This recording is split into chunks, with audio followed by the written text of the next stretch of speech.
Shrines are not really a popular topic in art. It's kind of obscure because it crosses so many different types of art. We're dealing with physical three-dimensional art. We're dealing with paintings. We're dealing with pilgrimage art. We're dealing also really with furniture. So I think it's best if the topic is really divided between physical shrines and then shrines depicted in painting. So for physical shrines, we really have to talk about Buddhist here because that's the majority of art. So talking about Buddhist shrines and not altars, we should be careful not to be introducing too many Abrahamic or Judeo-Christian words into this into other religions. I mean, these words like in the English language, altar and shrine are often used interchangeably. Sometimes even in the dictionary they'll say they're the same thing. But actually, when you talk about altars in Judaism, in Christianity, in Islam, and in different shamanistic traditions, and in different types of Hinduism, then an altar is where you prepare a sacrifice for a god.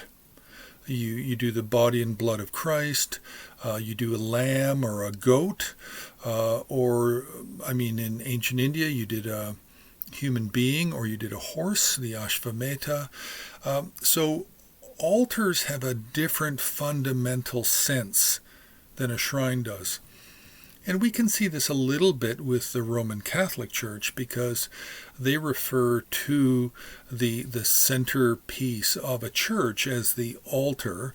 But if you were to visit the location of a saint, of a special figure in history, the special geographic location, then they will refer to it as the shrine of a particular saint, because a shrine is a place of reflection and recollection and remembrance.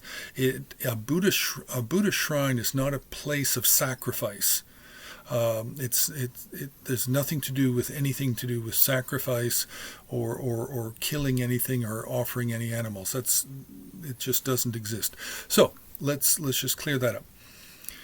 So with the physical shrine, we have the shrine objects, a Buddha image, typically Dharma books and a stupa. Then we have the shrine table, which supports the shrine objects. Now, sometimes the shrine table will also support the offerings, the shrine offerings. Otherwise, the shrine offerings will have their own offerings table. Then you have the offerings themselves, which often change daily, weekly, whenever. And then you have a lot of shrine decorations. So this is all physical, material things. Then what we have is we can say there are three types of shrines just based on the fixed physical location, fixed shrine. Then we have traveling portable shrines, which are carried by people. Then we also have the personal small amulet boxes, which sometimes they can be considered shrines, and they're worn on a daily basis.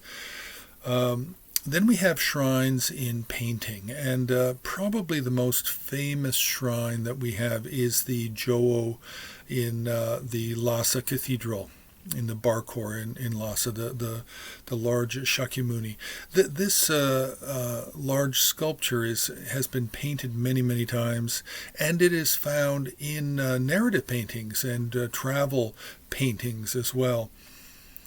Then we have in paintings of religious teachers, we have often tables in front of the teacher, and many times these tables can be arranged as if it is a shrine, and that way it's treating the teacher as if they are enlightened or they are a Buddha. And then, of course, there's just ordinary teachers' tables, which are not really a shrine and not intended to be. They're more functional in real life, and in painting, a very simple table in front of a teacher is meant to indicate a table, not a shrine. So this is basically how we understand shrines in art. And in the physical shrines, then sometimes the furniture can be decorated in such a way that it can be considered art.